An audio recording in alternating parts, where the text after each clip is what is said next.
How to fix Speedway Fuel app not working. Let's get started. Solution 1. Update the app to its latest version. For that, launch your Play Store or App Store. Now at the very top, you're gonna see the search box. Over there, type in the app name, Speedway Fuel, and then search for it. With that, app will appear. After app appears, at the right corner of it, you're gonna see the option of open or update. If you find the option of update over here, just click on it and update the app to its latest version. Then you can check whether your problem has been solved or not. Solution 2.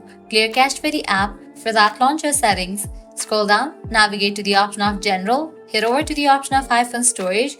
Now over here, you're gonna find different apps that are installed in the device. Find the app Speedway. After you find it, open it. Then click on Upload app. Click on Upload app. Uploading app clears cache for the app. Now click on Reinstall app. Once completion of reinstallation process, you can check whether your problem has been solved or not. If these two solutions doesn't work for you, what you can do is apply solution 3. That is, you'll need to completely delete this app from your device and reinstall it. For that, click on the option of Delete app. With that, you'll get the pop-up. Click on Delete. You just deleted the app. Now you can close this. Launch your Play Store or App Store, search for the app Speedway. After app appears, install it.